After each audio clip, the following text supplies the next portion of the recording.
Good morning YouTube. So today it's time to attach my sketchy as hell homemade spit contraption to the box section that I fitted to the car in the last video. So the front will just be straight drill out and bolt on. It lines up somehow, which is purely chance. The rear, the spit is a little bit too wide, it doesn't meet up, so it's just a case. It's got some 6mm plate, cutting a piece of 6mm plate, drilling this to bolt onto the arm on the spit, and then drilling out to pick up the box section on the back where the captive nuts are. So then I should be able to spin the car around. I've measured from the centre of the spit to the edge of the car and checked for clearance up to the rafters and down to the floor. So hopefully, if I've got everything right, in the next hour or so I should have the car mounted on the spit and in a position where I can rotate it to get to the bottom. So let's do some drilling and see how this goes. I've welded the plates on and mounted the car. Like I said, this was just straight drill through and bolt on job. The rear, ended up welding the plates on because if I'd nut and bolted the plate to the spit, the back of the nut would be in the way, so I've welded them plates on and just drilled out. This contraption, I made this and documented it in an earlier video. I'll put the link in the description if anybody's interested. It is a bit sketchy, but it only cost about £60 I believe in second-hand scaffold tube, which isn't ideal to clean up or weld or anything like that, but I was on a limited budget at the time and it does the job. So this I sort of extended with a little bit of pole. I've got a bar running right way through, connecting the two ends of the spit so it's a little bit more rigid. So yeah, if you fancy watching that video, that is in the description. I think it was in the description. And let's drop this thing off the axle stands and see if it supports the weight and rolls over as intended. It worked fine with the S13 I had on here, so I don't expect this to be much different. Just if I've got my measurements right for clearance for the ceiling and the floor, it should be.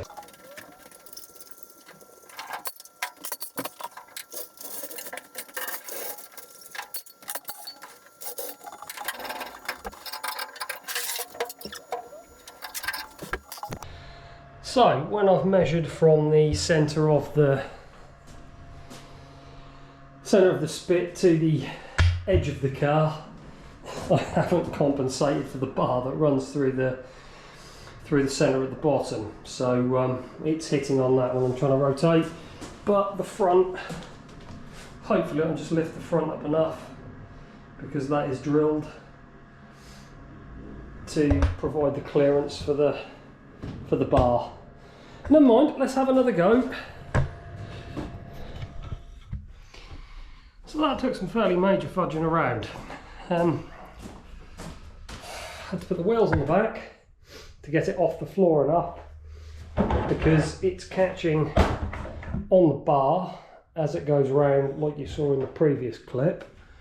But if I go up too much more,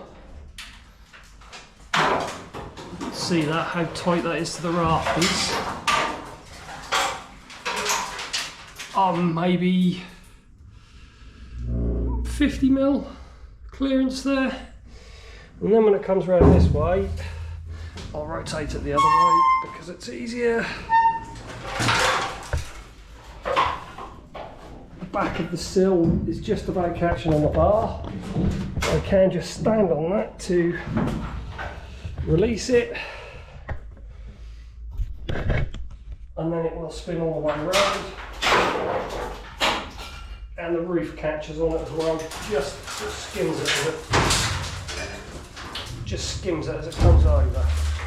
So in the sill, again at the top, tight everywhere. So basically an E36 bare shell is wider than an S13 bare shell, because I had no problems at all with the S13,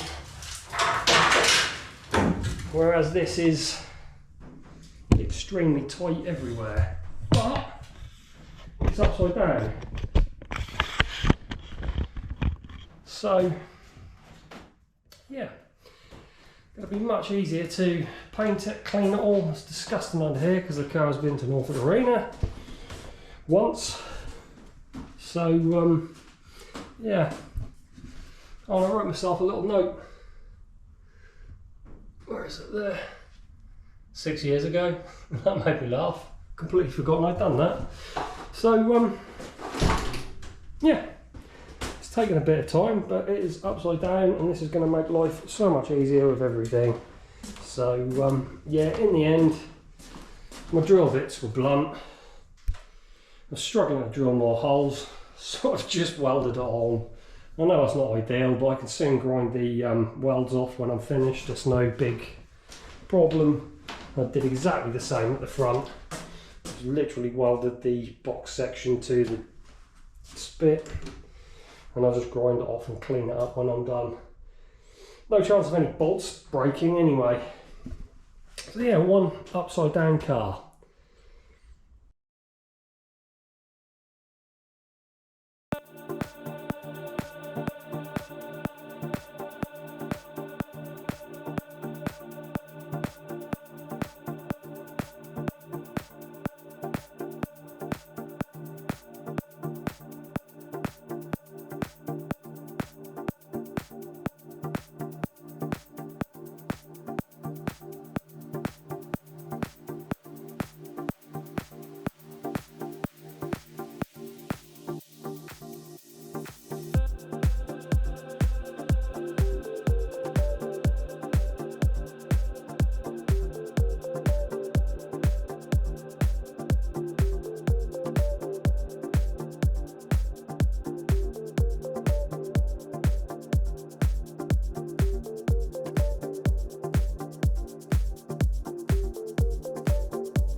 it's a new day. A couple of things I want to try and sort out today.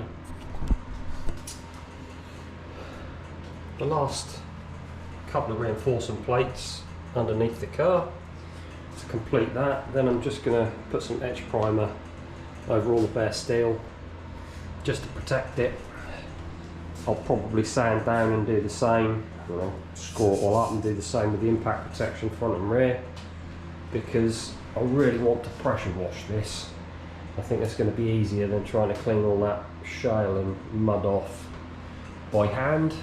So it needs to go outside. I've put the wheels on the back of the spit. I've got the wheels for the front. They can go on there and that'll easily push outside. But to enable me to do that, I need to fix this. My little accident at Yarmouth. I broke the rear suspension arm. I've ordered a new one that has arrived, and as you can see I haven't got much space. I can't get it off the trailer. It had to be, well, the rear of the car had to be lifted on with a tractor, because as soon as that rear wheel spins it just jams up against the back of the arch and won't rotate. So it's stuck. I have to fix it on the trailer, and as you can see there is not much space. So I'm going to try and deal with that this morning. Then I can get the trailer and the car out of the way, the car outside, and pressure wash it. So let's try and get this thing in a slightly better position.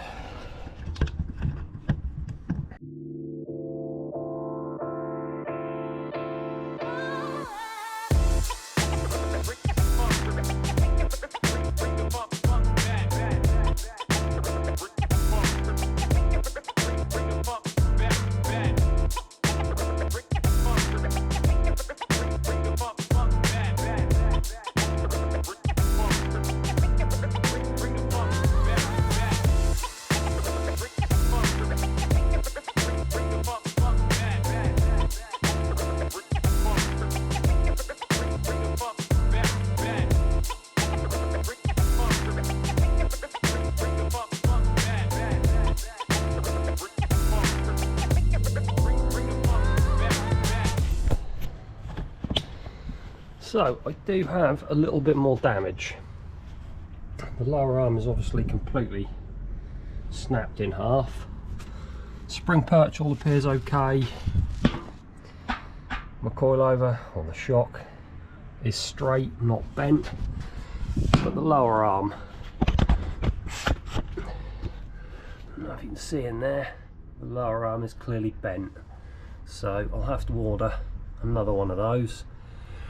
Maybe see if I can get some adjustable ones to sort the camber out as the car's lowered. Might be an idea if they're available for these, but for now I can get that swapped over, and at least the car will roll again, which will be nice, because it's a bit of a pain with it being stuck on my trailer. So yeah, unbolt that, swap it over.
So that wasn't much fun.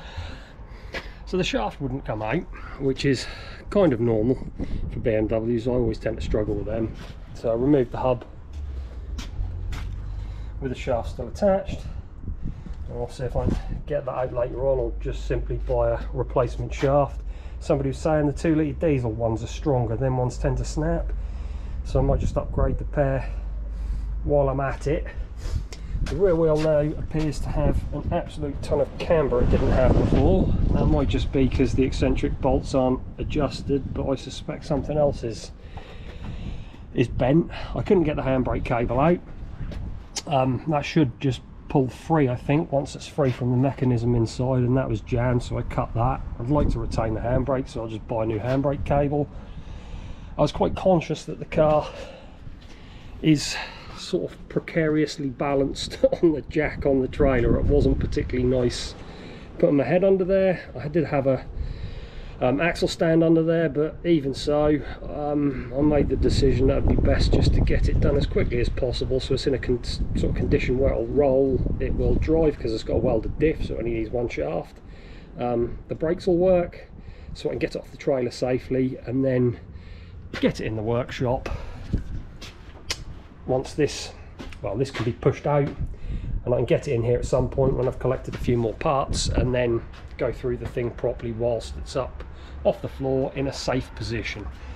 Because like I said, that was no fun, but I had no choice. It was literally stuck on the trailer. So now it's not. Right, I can move that forward and get this out for pressure washing.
So I got absolutely soaked. I've had a bath and got changed.